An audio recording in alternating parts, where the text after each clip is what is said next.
Jadi, manajemen keuangan adalah suatu aktivitas yang dilakukan dengan usaha-usaha untuk memperoleh dana dengan biaya-biaya yang diatur seminimal mungkin dan mengelola dana tersebut secara efektif untuk mencapai tujuan organisasi serta mampu memberikan profit atau kemakmuran bagi para pemegang saham dan sustainability atau keberlanjutan usaha bagi suatu perusahaan.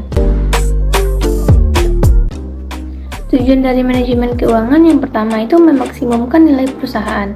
Yang kedua, menjaga stabilitas finansial dalam keadaan yang selalu terkendali. Yang ketiga, memperkecil risiko perusahaan di masa sekarang dan yang akan datang. Dari ketiga tujuan tersebut, tujuan yang paling utama yaitu memaksimumkan nilai perusahaan. Maksudnya, bagaimana pihak manajemen perusahaan mampu memberikan nilai yang maksimum pada saat perusahaan tersebut masuk ke pasar. Fungsi manajemen keuangan yaitu sebagai pedoman bagi manajer perusahaan dalam setiap pengambilan keputusan yang dilakukan. Artinya, seorang manajemen keuangan itu boleh melakukan terobosan dan kreativitas berpikir. Namun, semua itu tidak mengesampingkan kaidah yang berlaku dalam ilmu manajemen keuangan. Prinsip manajemen keuangan yang pertama, konsistensi. Yang kedua, akuntabilitas. Yang ketiga, transparansi. Yang keempat, kelangsungan hidup. Yang kelima, integritas. Yang keenam, pengelolaan. Dan yang terakhir yaitu standar akuntansi. Nah, manajemen keuangan pemerintahan yaitu manajemen dana, baik yang berkaitan dengan usaha pengumpulan dana maupun penggunaan dana untuk pembiayaan operasional maupun untuk kebutuhan investasi secara efektif dan efisien. Pendapatan dan belanja organisasi terdiri dari BLUD, BOK, dan dana kapitasi. BLUD atau Badan Layanan Umum Daerah merupakan sistem yang diterapkan oleh unit pelaksana teknis dinas atau badan daerah dalam memberikan pelayanan kesehatan kepada masyarakat yang mempunyai fleksibilitas dalam pola pengelolaan keuangan sebagai pengecualian dari ketentuan pengelolaan daerah pada umumnya. BLUD ini diatur dalam Permendagri Nomor 79 Tahun 2018 yang mana tujuannya untuk memberikan layanan umum secara lebih efektif, efisien, ekonomis, transparan, dan bertanggung jawab dengan memperhatikan azas keadilan, kepatutan, dan manfaat sejalan dengan praktek bisnis yang sehat untuk membantu pencapaian tujuan pemerintah daerah yang pengelolaannya dilakukan berdasarkan kewenangan yang didelegasikan oleh kepala daerah. Yang kedua yaitu BOK, bantuan operasional kegiatan, yaitu bantuan biaya operasional kesehatan untuk puskesmas dan jaringannya serta UKBM dalam menyelenggarakan pelayanan kesehatan promotif dan preventif, KIAKB, gizi, imunisasi, kesehatan lingkungan, promosi kesehatan, dan pengendalian penyakit. BOK ini bertujuan untuk meningkatnya kinerja puskesmas dan jaringannya, serta UKBM untuk memberikan pelayanan kesehatan promotif dan preventif dalam upaya pencapaian target SPM kabupaten kota. Yang ketiga yaitu adanya dana kapitasi. Dana kapitasi adalah besaran pembayaran per bulan yang dibayar di muka kepada FKTP berdasarkan jumlah peserta yang terdaftar tanpa memperhitungkan jenis dan jumlah pelayanan kesehatan yang diberikan.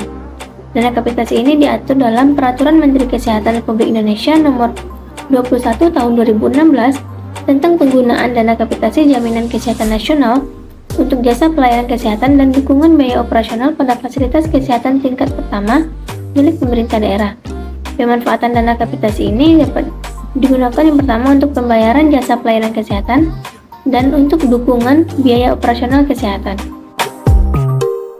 Nah, dalam perencanaan ini terdapat SPM dan IKU, indikator kinerja utama.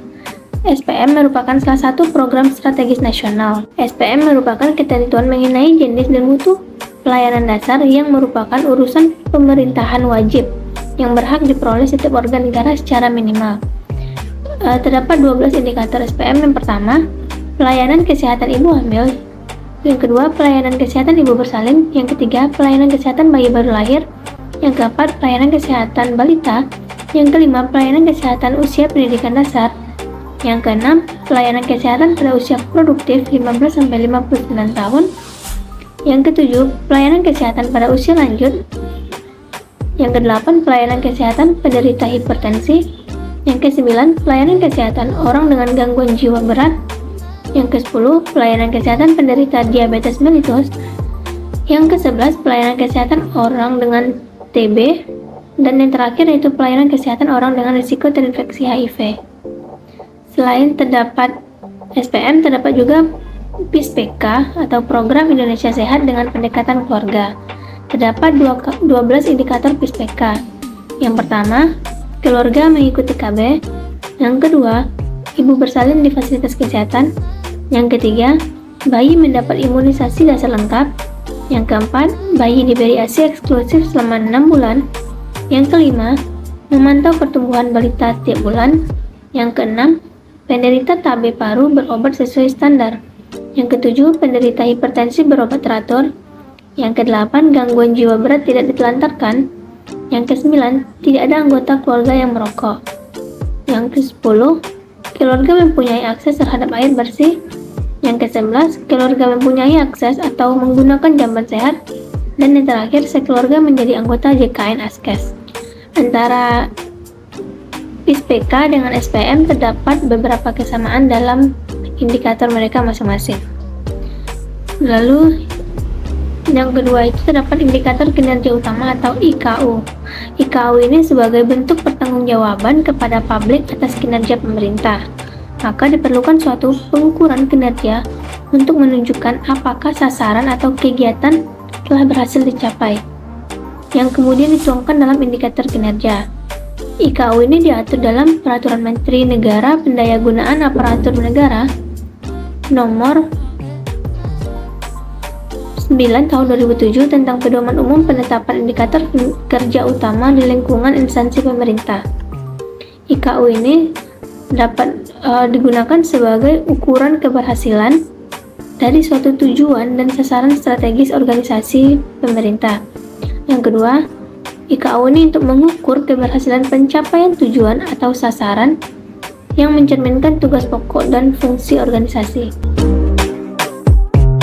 Nah, dalam pengelolaan keuangan negara ini terdapat beberapa prinsip-prinsip. Yang pertama, tahunan. Yang kedua, universalitas.